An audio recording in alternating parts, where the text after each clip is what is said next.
All right, it is that time. Once again, college football is upon us. The season is rolling on, which means another week is in the books. We're going to look back at week 6. We're going to talk about week 7. We're here to get you ready to make some bets, make some money. We're going to talk about all the marquee games here at Betting You, here at Odd Chopper. I'm Ben Rasa. That is Matt Gajewski. You guys know the drill. I'm hoping you're coming back for more. And if you are, we appreciate you. The likes, the subscribes, the comments. Leave the comments. So particularly if they're good, if you're just joining us for the first time, even better, welcome aboard. Sir, week 6, we got a lot to get into. We'll look back. We'll look forward. How you feeling? Feeling good. I'm excited for this week's slate of games. Actually prepared my recap notes this time because people keep asking for it. Last week was my worst week since week 0. Finished with 12-7. Could have been better. Could have been worse. To dive into it briefly, Clemson's definitely not it.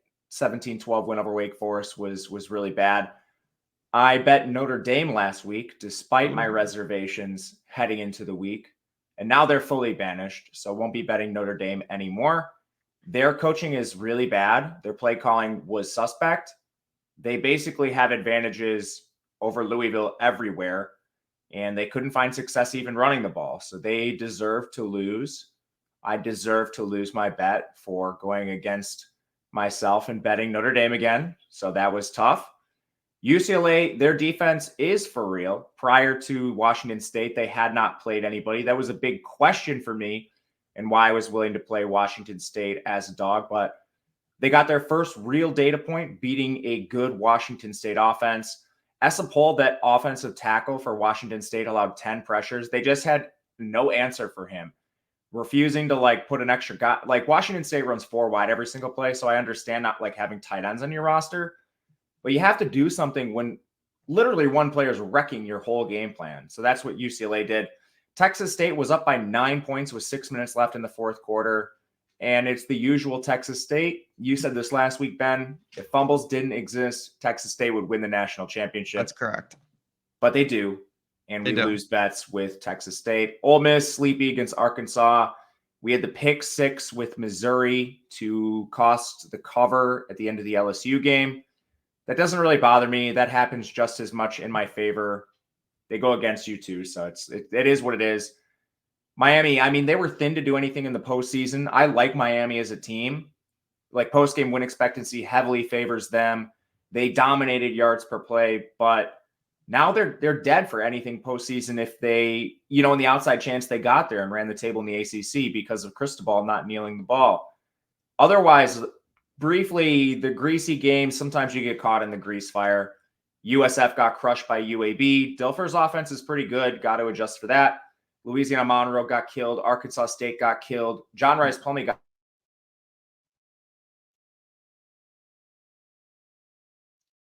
when you said Arkansas State immediately, so that bet was dead right out of the gates. Where are we? You see what happens when we mention Arkansas State on this show? It's that dangerous that it. Oh, are you back?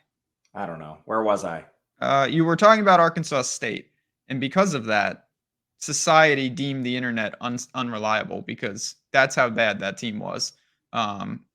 So bad, so bad with Arkansas State. Yeah, otherwise, the only other 2 I had were John Rice Plumlee getting hurt immediately didn't help us. Colorado State up 17-0 and melted with 5 turnovers. But aside from that, I mean, the biggest games of the week I actually got correct. Michigan, Alabama, and Oklahoma all rolled. But yeah, a lot of L's to be taken and lessons to be learned, which we will take and move forward. That's what we're going to do. We're going to take them. We're going to move forward. Yeah, Arkansas State. So this doesn't bother me. I understand the optics don't look good. My biggest problem, and again, this doesn't really bother me, where I took losses, they were massive, not even close type games, just flat out wrong. Notre Dame, Arkansas State types. There was one other I can't even remember. Dead in the water immediately, no chance. You don't lose extra for that. I'd rather have the misreads. You move on. I thought Alabama battled very hard in that game. They tried to lose as well instead of kneeling. They threw a screen pass at the end, which was questionable. But you know what? They should have won by more. They should have. That is Yeah. very, very true. We got some big time games to get to. Let's dive into them. We're starting out west. This is the game, Oregon and Washington. What a game this is going to be. Penix is squarely in the Heisman conversation, as is Bo Nix. You've got a competitive spread here, as you should. I'm going to bring up, the lines in just a second, but talk to me about what we got going on. This has national title implications. Yeah, hopefully we can get a Pac-12 team through for the first time since I don't know when. I believe Washington was the last team that actually went Yeah, to with the Browning, playoff from the Pac-12. I could be wrong on that, but it's been so long. Memory's foggy when it's been like 10 years. Anyway, tough to evaluate these two teams facing each other. We only have a couple real data points. Oregon has only played one real team, Texas Tech. They almost lost, and they should have lost. They were outgained in total yards per play. Oregon had 4 turnovers. Texas Tech had 4 themselves. Texas Tech missed a field goal. That's been a huge problem for them.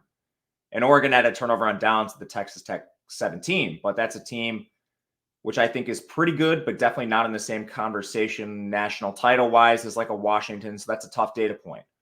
Washington hasn't played anybody that really keeps up with them, and a lot of their defenses have been suspect on the other side. Boise, Tulsa, Michigan State, Cal, and Arizona. They rolled the first 3.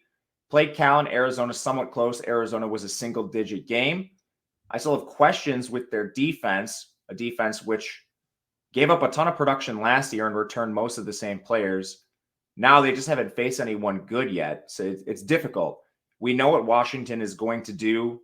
They're going to use Penix, O'Dunes, their elite receivers, and throw the ball over you.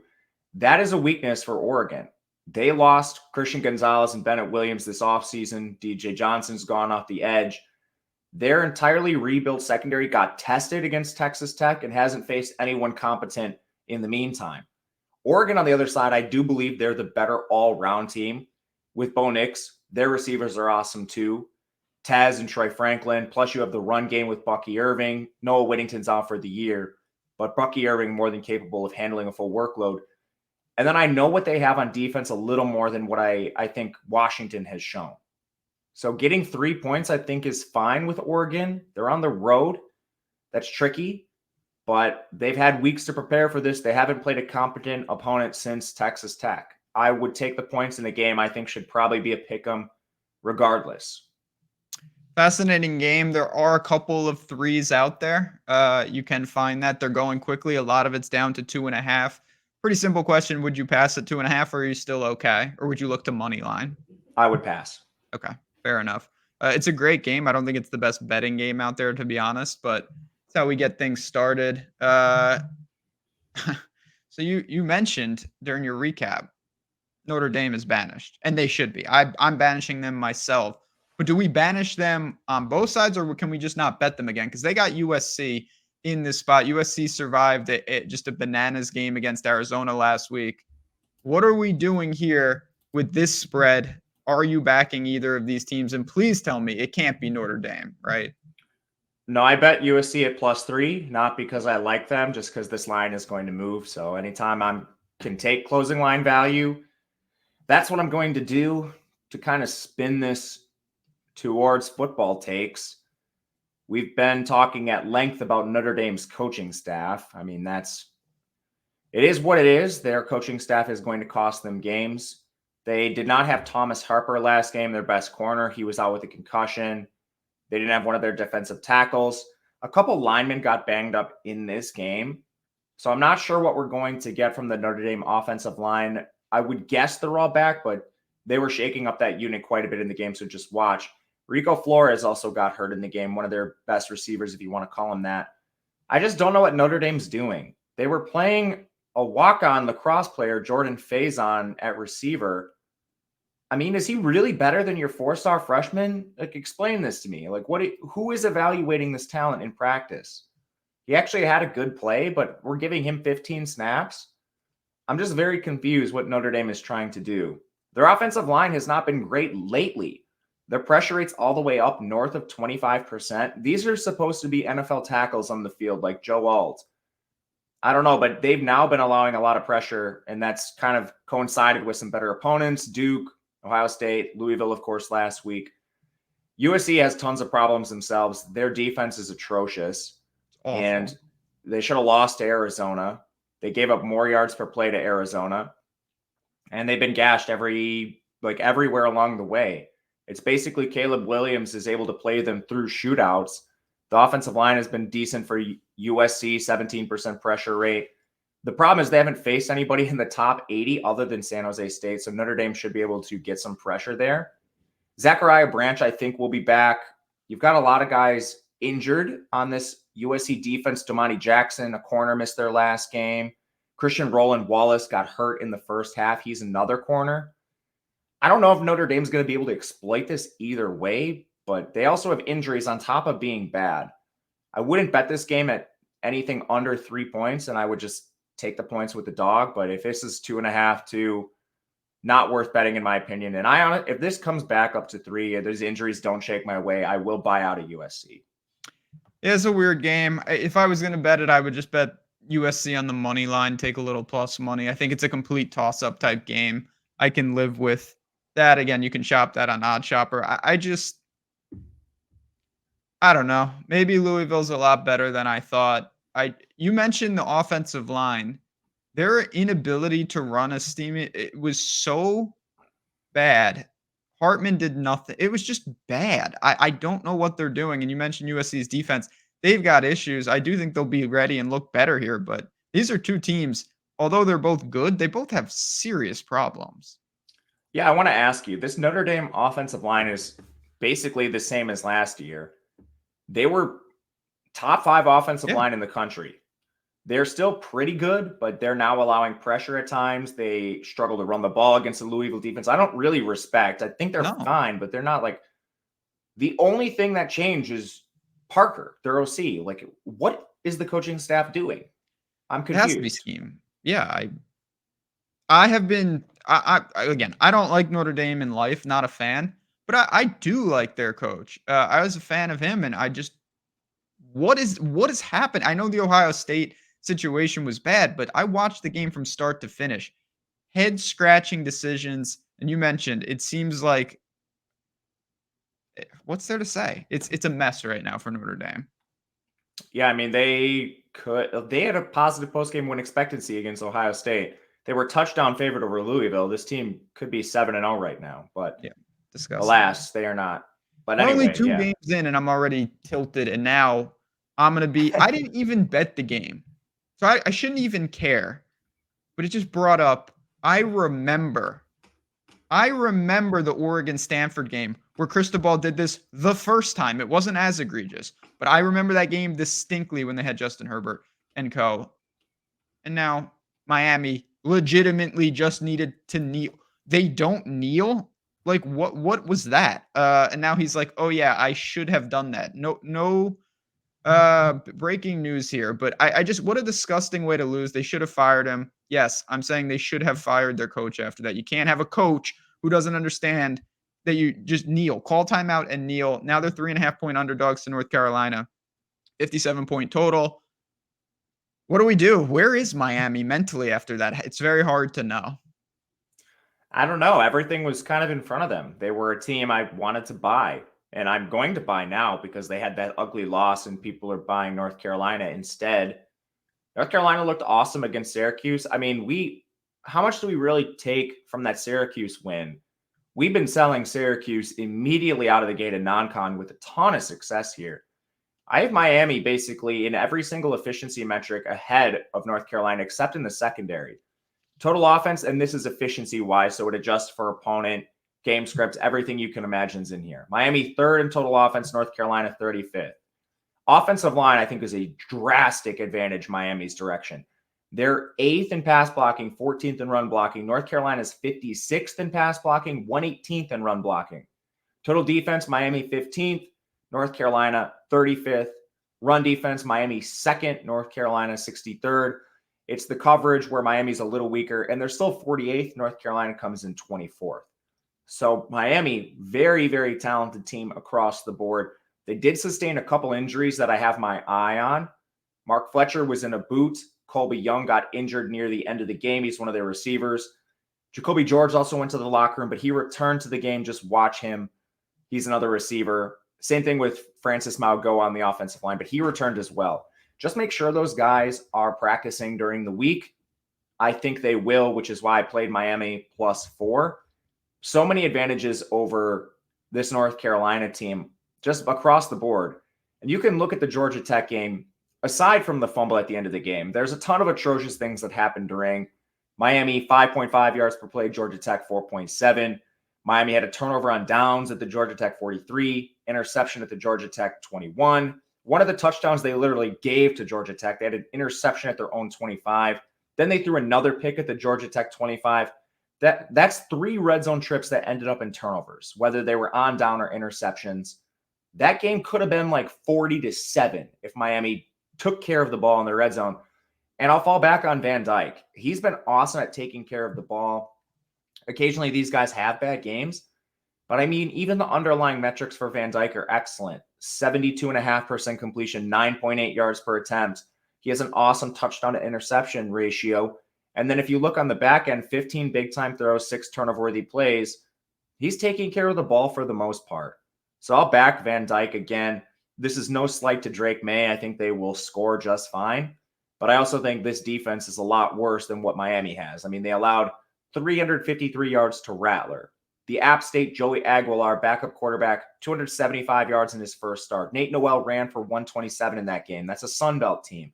Freshman Minnesota running back Darius Taylor, 138.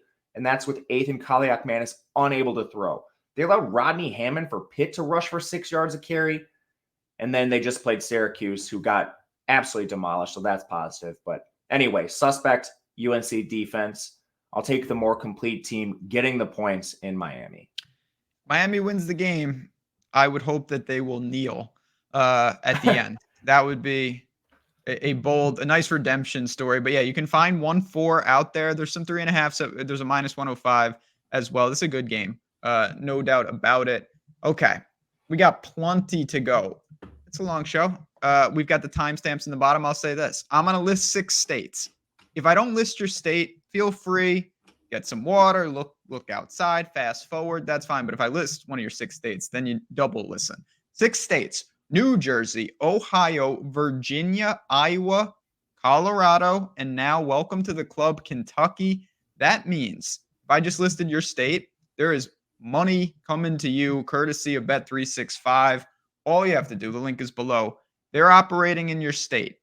Bet 5, get 150 in bonus bets. It's that simple. Win, lose, draw. You can bet just bet something and get $150 in bonus bets. The link is below. You sign up, deposit 10, bet 5, get 150. If you're in Kentucky, it's 1 into 365, which is just out of control. But either way, best offer in the industry. Those 6 states are the fortunate ones. I wish I lived there. I do not, but a lot of you do. 21. Got to be 21. 18 in Kentucky. If you have a gambling problem, call 1-800-GAMBLER. But again, shout out to Bet365 for doing some real good work. Great book. One that you want to get on. Missouri and Kentucky. You messaged me early. I don't even know what day that was. I think it was Sunday. Asking me what the hell's going on here with this spread. What is going on with Kentucky? So talk to me. This is our moment to explain this game. The wagon versus Kentucky. Where are we leaning? Yeah, I went back and looked at our wagon contenders for this year. 2 of them lost last week. They did. Both of them on, you could call it bad beats. I never call anything bad beats because you have good beats as much as you have bad beats. But Missouri, the pick 6 at the end of the game, yeah, I mean, would have covered otherwise and preserved their wagon status. If Texas State, what is Texas State doing in practice? I don't They know. need to spend half hour working on ball security. Yes. What are they doing?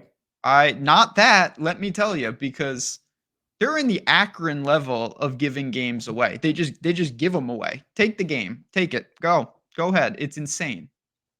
Anyway, the only team I think has still preserved wagon status is West Virginia, and they were off last week. But anyway, I'm going to back Missouri again. I was very surprised to see Kentucky taking money early this week.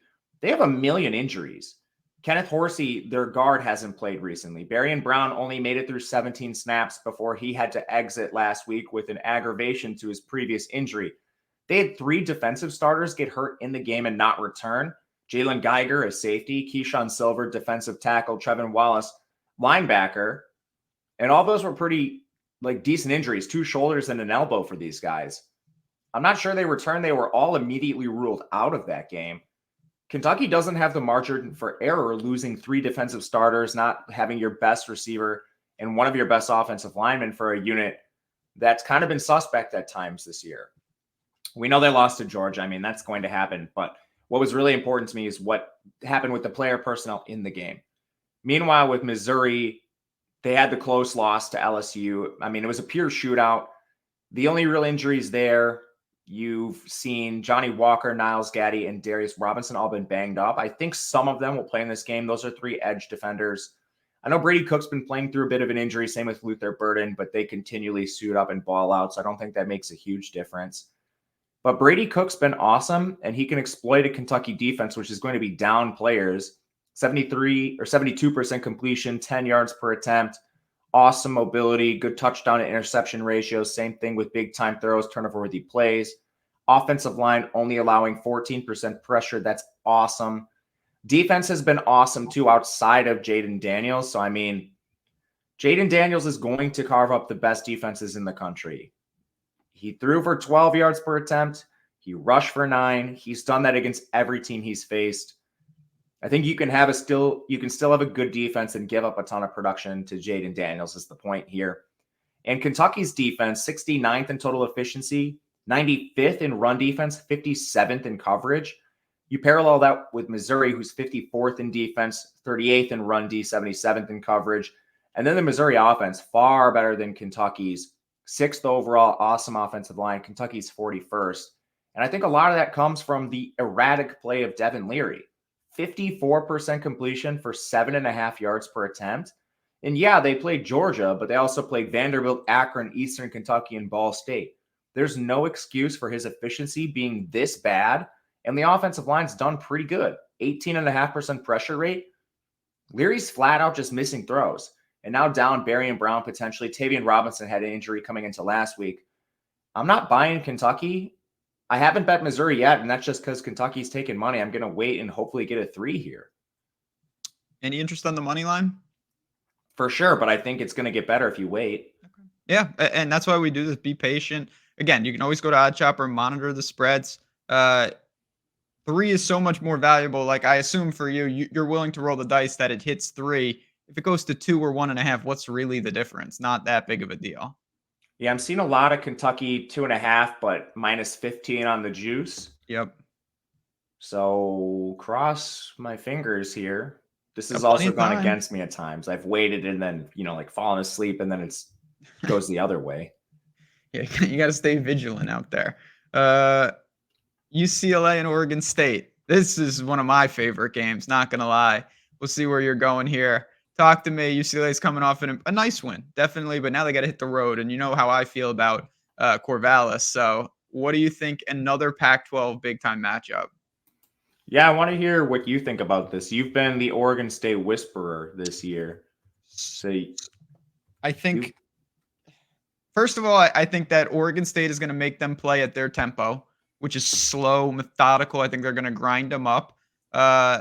Your boy for UCLA, not as a turnover machine, but that guy, he's a freshman quarterback. He makes some mistakes, and I honestly think that Oregon State controls. To me, this mirrors the Utah game. I don't have that score in front of me. It's like 14-7. Yeah, that's what I'm saying. It was a low-scoring type game.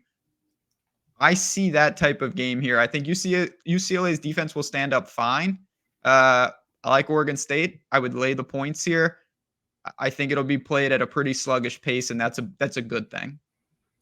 Yeah, Oregon State's really slow. UCLA's the opposite. They run that Chip Kelly hyper speed offense, but generally speaking, slow teams can dictate pace a little bit more, especially if you're able to string together drives. I think Dante Moore's actually been good. He only has 6 turnover-worthy plays all year, 14 big-time throws. He's actually been really good at taking care of the ball. It's just when a turnover-worthy play occurs, it's been catastrophic. Pick sixes, like they lost the Utah game on the first play because of the pick six. He had another one against Washington State, which kind of got them into the game, made it closer than it should have been. Oregon State has a good offensive line, which I think will neutralize this awesome pass rush from UCLA. And they're also a team that's going to bring in 2 tight ends. They'll use multiple backs. Where Washington State is an air raid team, they're playing 4 wide every single snap. It's really hard to bring in an extra blocker just the way your team is comprised. Like this is what happened in the last game.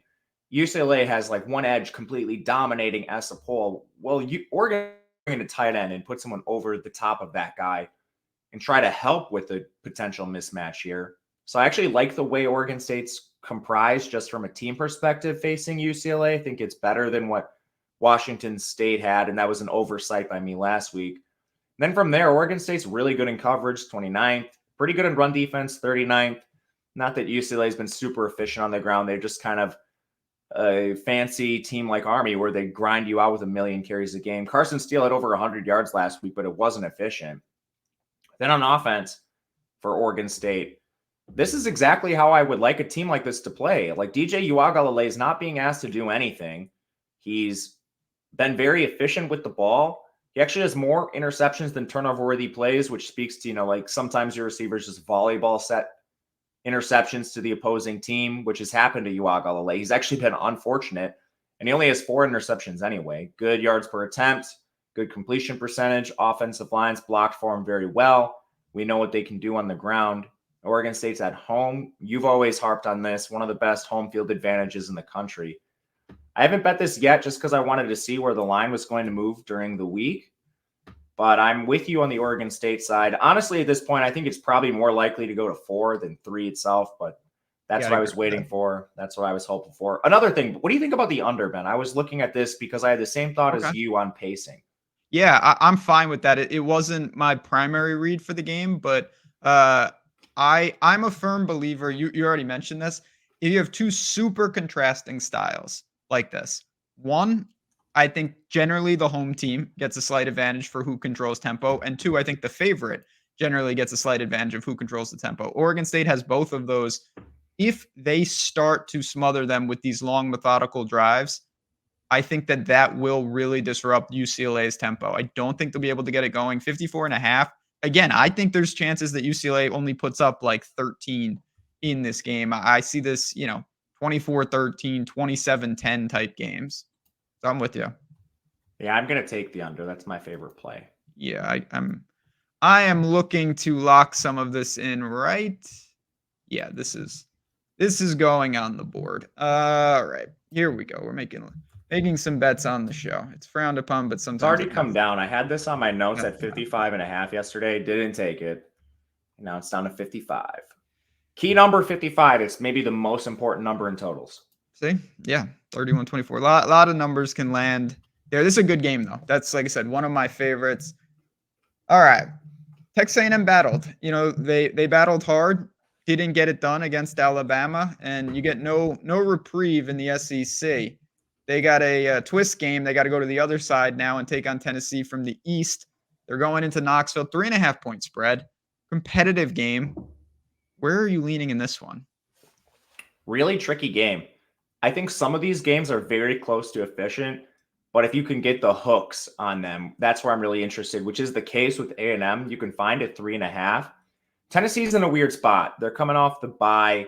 They're not a team I was buying at the beginning of the year, but they've played very well on defense, and they need to get credit for that. I still think we have some unknowns. They played Virginia, Austin Peay, UTSA without Frank Harris. They lost to Florida. That was a weird game. I think you could argue that they should have won. Tennessee had 6 yards per play. Florida was at 5.2. Tennessee had 10 penalties. I mean, they had turnover on downs at the Florida 17 and 25. So that could have been a Tennessee victory, but still it's Florida. Then South Carolina, which I like South Carolina's offense. They're entirely one-dimensional. All they can do is throw. They have no run game and a terrible offensive line. So what have we seen from Tennessee so far? This is their toughest opponent, Texas A&M. I think they did exactly what we expected them to last week. They have big explosive plays with their receivers. Ainias Smith looked awesome. Evan Stewart played through whatever lower body injury he's suffering through. But Max Johnson still turned the ball over, which is what he's going to do. He has only 2 interceptions on the year, but 5 turnover-worthy plays. The offensive line is not great here. They're allowing a 36 pressure rate. But I think against Tennessee, that's something that might not be a huge deal with some of the data points we have on Tennessee. I'm not sure what their defense is going to look like overall once they face better competition. And one of the other matchups I think is a mismatch here is the Texas A&M D-line against the Tennessee O-line. Tennessee's 86th in pass blocking, 52nd in run blocking. Joe Milton's played well for the most part this year, but he's been erratic at times. He almost has the same amount of big-time throws as turnover-worthy plays. 63% completion. We know he has the big arm. It's just not the most accurate. Tennessee's O-line is allowing a good pressure rate themselves, so I think A&M's D-line can get a hold of them. Honestly, this is a game that I would probably just make closer to a pick 'em. When you can get a 3.5 on the A&M side, I think that's worthwhile. This is a team everybody was just trying to buy against Bama. Now they're facing a worse team, and they're getting points again. This is a tough game. I do agree. There is 1-4 out there, which is kind of a rogue number. Kind of a toss-up game. It's not one of my favorites, I'll be honest. Before we move on, do you have any thoughts on the total of 56? To me, that feels about right. Yeah, same thing. And what Brew McCoy is out for the year. Tennessee lost their best receiver. You mentioned Florida. They're another team that at times they look all right, and at other times you wonder what Napier is doing. 2-point underdog because they haven't won outside the swamp in decades, it feels like. This would be one of their better opportunities against South Carolina, 51.5-point total. Do you think Florida can win a road game? Yes, their last road game, they had 2 offensive linemen suspended.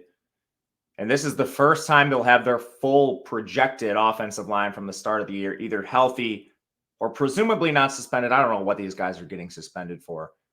But they finally have their full offensive line back.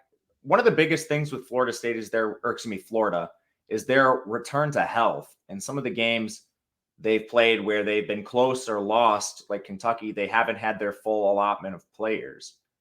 I think this team is actually pretty good. Graham Mertz has been really surprising. 79% completion, 8.3 yards per attempt, 9 touchdowns, 2 interceptions. He has an awesome turnover-worthy play to big-time throw rate ratio. The offensive line's kept him upright. In games where they haven't, it's been some of those weird suspension injury spots. When they're fully healthy, they've been very good. I mean, we had the debate last week, best quarterbacks in the SEC, who would you prefer? I think the rankings have gotten a little more solidified with at the top. I think you would probably take Daniels, Brady Cook, and then it's wide open. Maybe you go Rattler, something like that. But Graham Mertz has played himself into the top 5, which is crazy. And a lot of people are probably gasping based on their priors with Wisconsin. But maybe that says a little bit more about Paul Chryst and the offense Wisconsin ran. Anyway, South Carolina is 88th in coverage. They lost 2 NFL corners, 3 in their edge group, 2 linebackers, and a safety. The defense is completely rebuilt, and they've been horrifyingly bad to start the year. Now you're facing a passing attack with Graham Mertz actually playing well, and they're getting their players healthier. We haven't seen much Eugene Wilson or Marcus Burke. These guys are practicing and should return at some point, which would be an awesome compliment to Ricky Pearsall. Not to mention, they've gotten really good play out of Andy Jean, one of their really highly recruited freshman receivers. I love anytime a guy like that emerges throughout the season. Should get Trevor Etienne back in the backfield. And then South Carolina, what are they going to do on offense? They're a team that has a horrific offensive line, one of the worst in the country, 36% pressure rate. Props to Rattler for being as good as he is with a 72% completion and 8.6 yards per attempt because he is constantly under duress. And Florida's defense has been solid. They're 15th in the country, 19th in pass rush. This Florida State defensive line is going to have a field day against Rattler. 32nd in run defense. South Carolina can't run the ball anyway. And Florida's 19th in coverage, which also matches up well against Rattler. Not to mention, you've got multiple injuries in the offensive line for South Carolina. Antwain Wells is still in a walking boot. He's their best receiver. Man, injuries don't go South Carolina's way. Matchup doesn't. The only thing I think they have in their favor is that home field that you mentioned. But at some point, man, like Florida, please get it done on the road. You can finally do this. I believe in you. Yeah, I mean, this type of game, you got to win these type of games. I'm going to make a small case for over 51.5. I think that you mentioned some of the coverage issues. Offensive line issues, yeah, they're true, but I feel like that just leads to some variability with turnovers and things of that nature. I expect both offenses to be able to score. Mertz, credit to him, not a guy I believed in. To me, this has a team getting into the 30s, and I think it's going to be a close game. I'm going over 51.5 here. Yeah, I was wrong on Mertz too, man. And it's no slight to you or me. I mean, you could have either believed in the talent or Yeah, I did been a not. real disbeliever in the Wisconsin offense. And look, we've gotten more information. I think the answer is clear now. Florida, South Carolina 25th in pace. Florida should find complete offensive efficiency. This defense is not going to be able to stop the Gators. So yeah, I'm with you. Yeah, that's exactly how I read this. Good game, fascinating game, but one I'm on board with. All right, we got plenty more to go. Again, we're gonna do. I say it every time. Let us know in the comments. You want a little more? These are all the main games. You want to hear about Akron and Central Michigan. You want to hear about Massachusetts, UMass, and Penn State. Oh, we got you covered. Little betting you overtime episode later in the week. Let us know in the comments. We appreciate them. They help us. It helps keep these videos free, and we want to do as many as possible. Let's talk about Kansas State. Let's talk about Texas Tech. Kansas State was another, that wasn't on Saturday because my memory is mush, but it was during the week. What a disappointing effort from them. Actually, maybe one of the more disappointing of the week because I don't believe in Oklahoma State whatsoever.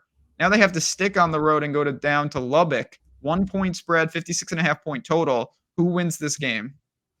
Yeah, that was the worst performance I think we've ever seen out of Will Howard. It was awful. It was really bad. And so now they were coming off a bye in that game. And I think people don't evaluate buys correctly. I think they kind of just use bye weeks whenever it makes sense for their argument, generally in the favor, like, oh, they're coming off a bye week. They have extra time to prepare for this team. That's not really the case. If you evaluate bye week data over time, teams are really volatile off buys. Some teams perform well, and that narrative is true where they smash their opponents. Other teams on bye weeks, they don't have practice for a certain amount of time. You get away from your team, you get distracted, and teams get crushed. And that's what happened to Kansas State. So I hate using like bye weeks as part of your argument, but Kansas State getting slaughtered against Oklahoma State, largely their own doing. I mean, they moved the ball just fine in this matchup. It was the turnovers that got them. 3 turnovers, a pick 6 from Will Howard. His worst game of his career, and I don't think it's particularly close. But can we buy them low here? This is a really tough matchup, and I think I might take Kansas State if we get this line moving Tech's direction a little more. Howard's still been fine this year. He finally showed his rushing a little bit too, over 100 yards there. The offensive line is as healthy as they've been all year. They got Duffy back, which is solid. So their pressure rate's dropping. Their defense has been the main problem. They lost a lot of guys on defense last year, and they have a lot of guys injured right now. Daniel Green, a linebacker, missed last game. Asa Newsom is going to miss the rest of the year. He's a linebacker. Jacob Parrish, their best corner, did not play against Oklahoma State. That certainly didn't help. And then they lost Will Lee in the game, their corner opposite Parrish. Their coverage was already 84th prior to these injuries. Now you're facing the Texas Tech air raid. I mean, Baron Morton's been fine. He's definitely a little bit worse than Shug efficiency-wise, and he has a lot more turnovers to his game. But this offensive line is still good for Texas Tech, 18% pressure rate. And their run game has been way better than I thought. With Brooks back there, man, he's been really good. And I think this team is healthier. You had a couple safeties out, Jordan Sanford and Chapman Lewis, but they've been able to fill those gaps pretty well. I need to see the injuries on Kansas State before I bet this game.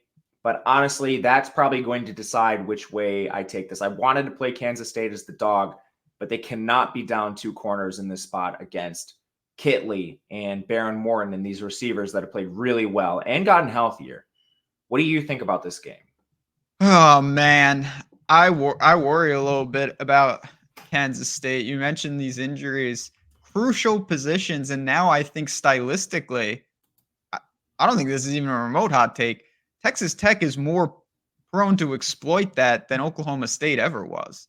Like they had a mess of a game in Stillwater, but now if that's the case, Texas Tech really should be able to score. I do think Kansas State, particularly on offense, will look better. It's another game where I could be talked into the over. I know Kansas State isn't exactly a run and gun team, but Texas Tech, I think, moves it here at home. tough game to bet. My favorite bet, if I had to pick something, would be the over once again. I think people are sleeping on Kansas State's pace. They're 33rd this year. I'm sleeping on that. I would have bet they were outside the top half. 33rd in pace. Texas Tech Now I is like it 8th. even more. Should we bet it right now? 56.5. Let me see where else this is. I'll go to the totals. Again, this is why Odd Chopper is just one of the many reasons why it's just very, very useful. You can just quickly and easily find this stuff. As I scroll through Kansas State 27 yet. I don't think that's right. Yeah, 56s are out there, 56.5. Okay. That's fair. I'm fine with that number. Why is that? Did they have what is causing them to play fast? That's just I'm actually shocked about that. Kansas State? Yeah, stylistically, that's just not them.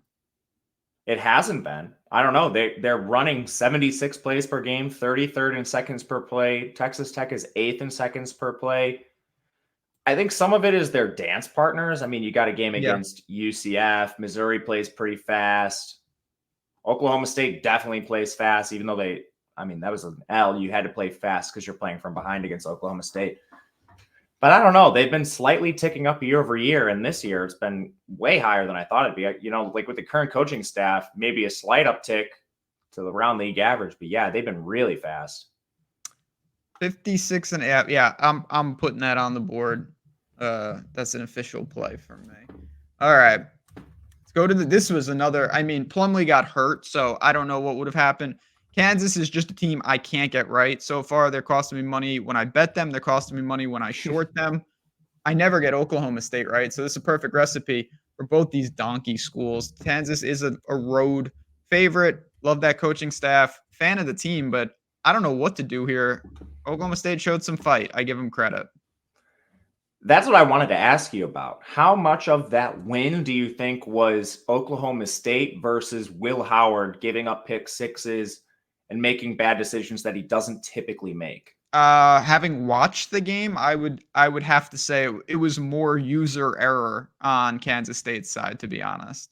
I agree with you. I look back at quarterback play for Oklahoma State. It has not been good, no matter who they put out there. Bowman, give me a break. I mean, I loved Bowman originally. He just sat on the bench for 4 years when he transferred to Michigan or whatever it was, a long time. Now he's like 27 and he's trying to start games again. He hasn't played since he was a freshman. Anyway, his completion's awful. He has a 53% completion, 5.5 yards per attempt, basically the same amount of big-time throws as turnover-worthy plays. He just lost his number one receiver for the year in Dazon Stribling. I mean, is this offense really going to have any offensive success against Kansas's defense, who's been vastly improved? Even in that Kansas State matchup, Bowman only got to 6.5 yards per attempt. Against Iowa State, he was at 5.8 yards per attempt. South Alabama, 3.3. This offense has been dreadful this year. And I got to give Kansas some flowers. I mean, they've gotten a little lucky at times, and Texas is Texas. You're going to lose to teams like that. But Timmy McClain was pretty good prior to the game against Kansas. Held them at 22 points. Their defense stood tall. BYU, they played well. They've got teams like Nevada and Illinois. That is what it is. Those aren't the best offensive teams, but Illinois, Power 5 still. Their defense is 30th in total efficiency, 35th against the run, 37th against the pass. It's largely the same guys as last year, which still has me somewhat hesitant. They finished 104th in total defense last year, and you generally expect some year-over-year improvement from incumbent starters, but a jump from 104th to 30th is still really high. But I mean, now we're talking 6 games worth of a sample here. This is probably still a little inflated because of the backup quarterback from UCF and some of the weak opponents. But man, this is definitely a top 50 defense facing an awful signal caller and a team that's really one-dimensional. They can't throw with their signal callers. Ollie Gordon was really the engine of the offense against Kansas State, their running back. Kansas has been good at defending the run. I don't see a lot of success on the Oklahoma State side. And then as far as quarterback play for Kansas, I think Jalen Daniels to Jason Bean is maybe the slightest of drop-offs in the country. Bean's a real player. He's a little more mobile than Daniels, gives up a little bit in terms of passing, but he's a former starter with North Texas. He started plenty of games with Kansas at this point. How many points do you think the drop-off is generally worth Daniels to being against the spread? Like 1, 2? Yeah, not many. Yeah, not many. Yeah, he's got experience, good coaching staff. And this really is, for me, more I look at this, if you trust your original read on Oklahoma State, and my original read is that they're not a good team, the Kansas State game did you a favor because this is a very generous line coming off of that. And I get it. Maybe they are better, but if they're not, if that was an outlier, if that was Will Howard, you're getting a good price on Kansas here on the road. My efficiency metrics have Oklahoma State 91st in total offense, 65th in pass blocking, 88th in run blocking, 84th in total defense, 106th in run defense, 13th in pass rush, interestingly. Maybe they have just like a couple good players there. 93rd in coverage. Kansas should have plenty of success. Yeah, get them out of here. Yeah, that's a good one. The more I look at it, we're going back out west. Arizona. That team obviously got people's attention even in the loss. They can play. There's no doubt about it. 61-point total, 8-point dogs to Washington State, who's another team. They come home after a tough loss. Is this a get-right spot for Cam Ward? Or is this a spot that Arizona once again can cause some problems? I was kind of looking at the over in this game. Yeah, both of these teams, they both play with some pace, both good offenses. The drop off from Delora to Fafita hasn't been as drastic as I thought it would. And you never know with these backup quarterbacks, and it's still a small sample with Fafita so far, but efficiency metrics have been largely the same. They both are kind of erratic with turnovers, which also sort of lends itself to the over in certain spots. And we know Washington State can score. The Arizona defense is awful. They're 123rd in total defense. They are 101st in pass rush, and they are 122nd in coverage. So all those issues that the Washington State offense had last week against UCLA should be erased against Arizona. I think Washington State scores just fine with their air raid offense. They don't really have any major injuries in addition to what we had coming into last week. They don't have Lincoln Victor, but that's not new. On the Arizona side, I think they'll be getting healthier too. Jaden Delora might return. Again, I don't think that's really too impactful to the spread, but Michael Wiley might return. You had Cowan get banged up in the game, but he returned. That is awesome. The offense is basically as healthy as it's been all year outside of Wiley. And again, I don't know if Delora matters a ton. So Arizona's 16th in offensive efficiency. I think they have no problem scoring. I also don't think they're going to defend it all. So over is interesting to me. The under has taken some money, which has had me hesitant and why I haven't bet it. And maybe you just might get a better number if you wait. But seeing this hovering around, it's been anywhere between like 60.5 and 62. So I'm waiting, but I think I'm going to play an over. I mean, I don't see any way that Arizona slows down Washington State. I see literally zero ways that happens. And you mentioned from what we can see, what we can glean, Arizona's offense isn't disrupted as much as I thought they would be either with some of the personnel issues. So I get it. The only thing that surprises me here is that the under took any money to begin with. I thought this would have moved the other way, to be honest. Me too. I don't understand it. I had this on my list on early in the week to maybe look towards an over. Both teams, like Washington State's faster than Arizona. Arizona is above average in pace, not by a ton, but Washington State plays fast with a full air raid. Yeah. I like this. I think this is another good spot. Some good totals this week. This is a week so far. I have some of my favorite totals on the board. A couple more games, and then we'll get to our best bets. Also tell you a couple things. Again, if you have questions we didn't get there, more episodes coming out here at Odd Shopper this way. You want to like and subscribe. You can also follow us on Twitter, Matt_Gajewski, at JazzRazDFS. Good stuff there. Louisville and Pittsburgh. I want to short Louisville. I just don't think I can do it against Pittsburgh. This is a weird game though. It's only 7.5. Pittsburgh is bad though. Louisville's gonna lose some games. I know they have a very soft schedule. I don't believe in this team, but I don't know if it's here. What do you make of this coming off the emotional win? We're in 100% agreement here. I just don't know how you could sell them against Pitt. Pitt's coming off a bye, and I can already see the analysis now. It's all right. Yes. Louisville had the emotional win over Notre Dame. Pitt's coming off a bye. They've had 2 weeks to prepare. this is such a letdown spot for Louisville, which is impossible to quantify in any sort of mathematical methodology. So, I mean, like, I understand that reasoning, but how could you possibly look at anything Pitt's done and bet them here? How could Pitt be taking money whatsoever? This team is horrific. They just benched Jerkovich. You're now moving to Christian Velo under center. His career stats, and the guy is like 16 pass attempts, 56.5 completions, 6.9 yards per attempt, 1 big time throw, 3 turnover worthy plays. He can't run. The offensive line is horrible. 35% pressure rate.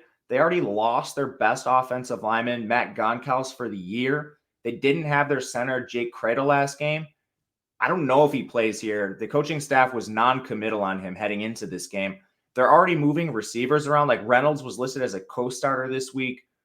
And it's really funny. One of the Pitt reporters, I actually watched the latest Narduzzi press conference.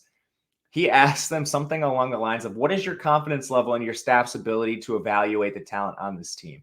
And of course, Narduzzi danced around the question, but I just laughed because somebody actually had the balls to ask Narduzzi that. And then when you look at their on-field play, Pitt has been horrible.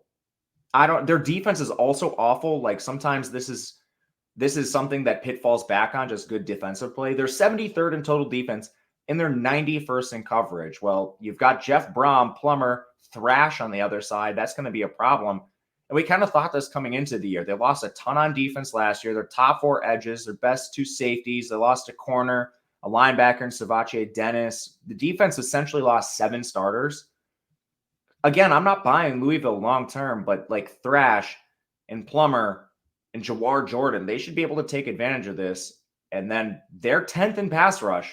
They had a ton of success against that Notre Dame offensive line. And I can tell you, Pittsburgh's offensive line is maybe 100 spots lower than Notre Dame's in total efficiencies. As long as Louisville's just not completely sleepwalking, like, they should win this by double digits. Yeah, again, I don't, like Louisville, and I do think it is unquantifiable, but this is a weird optics spot. Pittsburgh just doesn't have the personnel to exploit it, though. I mean, I've seen them multiple times. Honestly, I've seen Pittsburgh multiple times get some breaks that really helped them. Couldn't really do anything with it. I mean, West Virginia, that was a game we were both very heavy on. 2 minutes into the game, West Virginia's starting quarterback is done. It had almost no effect on the game because Pittsburgh is just not an effective team here. I'm not doing anything with this game. I will say this, and I don't think this is going to happen. If this crosses 7, I have to bet Louisville. I just have to. I almost bet Louisville already. Same thought as you. I see, won't name names. I see some high-profile people betting Pittsburgh. I'm like, oh, okay. Let's wait on this. I mean, listen, you want to make a hero call, be my guest. I'm not there. Pittsburgh is, we both were adamant, and I understand why, and it may still be true, that Virginia was as bad as it gets in that conference. Pittsburgh is viable for the worst team. This team got blown out by Virginia Tech. Yeah, that can't be good. They made Kyron Drones look like I don't even know. Better than Lamar Jackson. He had 12 yards per pass attempt. Kyron Drones. He can't throw. It's a tough scene. All right, this is a weird game. This is like this is a conference game, apparently. BYU and TCU. I can't get used to this. It's a 5-point spread. TCU quietly screwed up everything last week with Iowa State. I short their win total. Not good. 5-point spread here, 53.5 point total. 2 teams I honestly haven't seen much of this year. So talk to me about what we could say. Well, unfortunately for your Iowa State win total, it didn't help that Chandler Morris got hurt and he's out for multiple weeks, which is why I put them on the list. We had some other options to talk about here, like LSU, Bama. They're in semi-blowout spots. Bama in particular is in a blowout spot. So rather than, talk some SEC blowouts, I wanted to get your opinion on BYU, TCU, without Chandler Morris under center. They're also down guard Ben Coleman. Maybe he returns here. Receiver's been a revolving door for this team. One guy gets injured. He comes back. Another one's injured. They didn't have Jalen Robinson last week. JP Richardson's been banged up all year playing through it. You finally had like Dylan Wright return, but now you're moving to Josh Hoover under center, who has 23 career pass attempts. And he got beaten out by a guy who hasn't really been spectacular in Chandler Morris anyway. They'll be facing a BYU team who I think is the healthiest they've been all year. So they're coming off a bye, and timely bye for them because they were really hurt. Cody Epps, he's only played once this year, if I'm not mistaken. He's practicing. Aiden Robbins, projected to be their lead back at the beginning of the year. He's practicing, and they've gotten good play out of their backups. But, another guy who's capable doesn't hurt you. Waylon Lapauhu, the guard, he's expected back. Crew Wakely, starting safety. Ben Bywater, starting linebacker. All these guys are practicing and expected to return here. I think this is the healthiest BYU we've seen maybe since week 1. And they've also made some really good personnel changes. They benched Caleb Etienne for Braden Keim at right tackle. Great move. They benched Malik Moore at safety for Tanner Wall. Great move. Get your best guys on the field early. The thing is, BYU has lost, or they've won games they should have lost. You look at them against Arkansas. They win 38-31. Arkansas, 5.7 yards per play. BYU, 4.9. Cincinnati, they end up with a win, 35-27. Cincinnati, 5.9 yards per play. BYU, 5.6. It was the 2 turnovers that got BYU the victory. Cincinnati, that is, turning the ball over twice. Slovis hasn't been great. 59.5% completion, 7.5 yards per attempt, 8 big-time throws, 8 turnover-worthy plays. It's just how much does getting Epps back, Robbins back, a healthy offensive line help him here? And maybe it's a lot, maybe it's a little, but he's facing a backup quarterback on the other side for a TCU team, which is shown to be really suspect, primarily in pass rush and coverage, 81st in rush, 51st in coverage. And then how much does this changing quarterback affect their offense? Because they were 25th in efficiency. Now you go from Morris to Hoover. Just a lot of questions with TCU.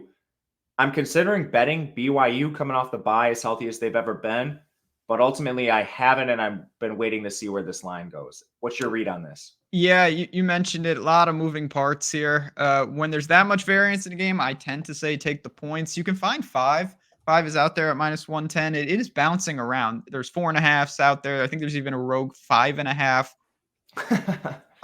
I'm not sure what to make of it. Again, you mentioned just some weird games that I think BYU was in where maybe the result isn't indicative of how they played. I have not bet this game yet. I may bet it as we get closer to Saturday. Again, just keep an eye on it. We'll certainly update the cards. But this one I've got on the list, but it's not in Sharpie just yet. Now, I haven't bet it yet, but I think I'm going to take it as well. Okay. Well, you know what we got to do now because we talked about a bunch of games. But we got to recap. We got to do our best bets. I also, again, want to say real quick, I've brought up Odd Chopper a ton during this show. If you're looking for the live odds component and certainly the premium tools where you can look at the player props, you can look at the edges, you can look at the markets, the link is below. Come on in and join Odd Chopper. Again, oddchopper.com. That's what we're about here. A lot of good stuff. And don't forget Bet365. Already talked about that. But if you're in those 6 states, New Jersey, Ohio, Virginia, Iowa, Kentucky, and Colorado, click that link, bet your 5 and get your 150. Those are really good offers right now. Want to make sure everyone knows about the links in the description. But you've got some money in your pocket. Maybe you did the Bet365 deal and whatnot. You had to put it on a couple games. And floor is yours. Take it anywhere you want to go. Recap us week 7. Terrifying, but I got a couple road teams that I think are buy lows. It's tough to rank them. I don't really have a strong preference between these top 3, but I'm going to start with Missouri. I haven't even bet this yet, but I think you can get a 3 if you wait. Kentucky lost 3 starters on defense. I think it's an opportunity to buy Missouri. People thinking they have a weak defense, having faced Jaden Daniels. I'll tell you this right now. Every defense in the country is going to have that happen to them against Jaden Daniels, Neighbors, and Thomas. Missouri's going to score on their own. We saw what they can do with Cook and Luther Burden. Kentucky being down all those players, I think, makes a huge difference, not to mention Leary's erratic play. I'll take Missouri, hopefully a +3. If not, I'm going to take the +2.5. I'm taking Florida against South Carolina, the healthiest Florida's been all year. They're finally going to have their projected starting 5 offensive linemen. Graham Mertz is completing nearly 80% of his passes. South Carolina outside the top 80 in pass defense, something we expected coming into the year after they lost 2 NFL corners. Biggest test here again is the road, but Florida finally puts it together, taking +2 against South Carolina. Kansas -3. Again, don't think the drop-off is drastic between Daniels to Bean. Oklahoma State coming off the rogue victory, which I think had more to do with Will Howard interceptions than it did anything that Oklahoma State did. Final one I'll throw on, Miami, North Carolina, another buy low spot after the Miami botched kneel, fumble, whatever you want to call it. They're a buy low against North Carolina. Miami has the better power ratings across the board except coverage. For me, I'll back the Hurricanes, anything outside +3. I love it. It's a nice 4-pack there. I'm going to put a bow on it and add one more.